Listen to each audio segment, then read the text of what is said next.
ನಾಯಿ, ಬೆಕ್ಕು ಮತ್ತು ಇಲಿಯ ಕಥೆ.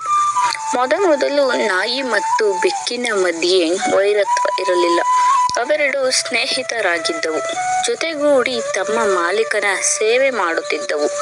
ಹೀಗಿರಲು ಒಂದು ದಿನ ಅವೆರಡು ಒಂದು ಒಪ್ಪಂದ ಮಾಡಿಕೊಂಡವು. ಆ ಪ್ರಕಾರ ಮನೆಯ ಹೊರಗಿನ ಕೆಲಸವನ್ನು ನಾಯಿ ಮಾಡಬೇಕು, ಒಳಗಿನ ಕೆಲಸಗಳನ್ನು ಬೆಕ್ಕು ನೋಡಿಕೊಳ್ಳಬೇಕು. ಈ ಬಗ್ಗೆ ಕರಾರು ಪತ್ರವೊಂದನ್ನು ತಯಾರಿಸಿಕೊಂಡವು. ಸುರಕ್ಷತೆಯ ದೃಷ್ಟಿಯಿಂದ ಕರಾರು ಪತ್ರವನ್ನು ನಾಯಿ ಬೆಕ್ಕಿಗೆ ಕೊಟ್ಟಿತು. ಬೆಕ್ಕು ಅದನ್ನು ಮನೆಯ ಕಪಾಟೊಂದರಲ್ಲಿ ಭದ್ರವಾಗಿರಿಸಿತು. ಕೆಲವು ದಿನಗಳು ಕಳೆದ ನಂತರ ನಾಯಿಗೆ ಬೆಕ್ಕಿನ ವರ್ತನೆ ಸರಿಯಾಗಿಲ್ಲವೆಂಬುವ ಅನುಮಾನ ಬರತೊಡಗಿತು. ತಾನು ಚಳಿ ಮಳೆ ಎನ್ನದೆ ಎಲುಬು ಕಡಿಯುತ್ತಾ ಮನೆ ಕಾಯುತ್ತಿದ್ದೇನೆ, ಬೆಕ್ಕು ಒಳ್ಳೆಯ ಊಟ ಸವಿಯುತ್ತಾ ಮನೆಯೊಳಗೆ ಬೆಚ್ಚಗಿನ ಜೀವನ ನಡೆಸುತ್ತಿದೆ ಎಂದು ನಾಯಿ ತಕರಾರು ತೆಗೆಯಿತು. ಬೆಕ್ಕಿನೊಂದಿಗೆ ಜಗಳ ಕಾಡತೊಡಗಿತು. ಆಗ ಬೆಕ್ಕು ನಾಯಿಗೆ ತಮ್ಮ ಒಪ್ಪಂದವನ್ನು ನೆನಪಿಸಿತು. ಕರಾರು ಪತ್ರವನ್ನು ಇನ್ನೊಮ್ಮೆ ನೋಡಬೇಕೆಂದು ನಾಯಿ ಹೇಳಿತು. ತಕ್ಷಣವೇ ಬೆಕ್ಕು ಮನೆಯೊಳಗೆ ಹೋಗಿ ಕರಾರು ಪತ್ರ ತೆಗೆಯಲು ಕಪಾಟಿಗೆ ಕೈ ಹಾಕಿತು.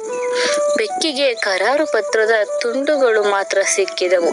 ಕಪಾಟಿನಲ್ಲಿ ವಾಸಿಸುತ್ತಿದ್ದ ಇಲಿಗಳು ನಾಯಿ, ಬೆಕ್ಕುಗಳ ಕರಾರು ಪತ್ರವನ್ನು ಕಡಿದು ಛಿದ್ರ ಮಾಡಿದ್ದವು. ಬೆಕ್ಕು ನಾಯಿಗಳ ಒಪ್ಪಂದದ ಅಮೂಲ್ಯ ಸಾಕ್ಷಿ ನಾಶವಾಗಿತ್ತು. ಇದರಿಂದ ಸಿಟ್ಟುಗೊಂಡ ಬೆಕ್ಕು ಕೈಗೆ ಸಿಕ್ಕ ಇಲಿಗಳನ್ನೆಲ್ಲ ಕೊಂದು ಹಾಕಿತು.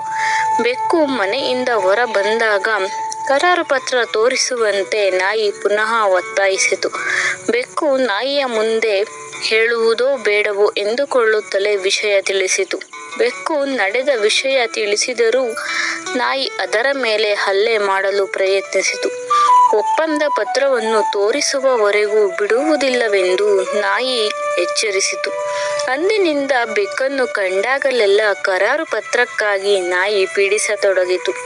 ತನ್ನ ಮತ್ತು ನಾಯಿಯ ಸ್ನೇಹಕ್ಕೆ ಧಕ್ಕೆ ಉಂಟು ಮಾಡಿದ ಇಲಿಗಳನ್ನು ಕಂಡಾಗಲೆಲ್ಲ ಬೆಕ್ಕು ಕಾಡಿಸತೊಡಗಿತು. ಈ ಕತೆ ನಿಮಗೆ ಇಷ್ಟವಾಗಿದ್ದರೆ ಲೈಕ್ ಮಾಡಿ, ಶೇರ್ ಮಾಡಿ, ಸಬ್ಸ್ಕ್ರೈಬ್ ಮಾಡಿ. Thank you.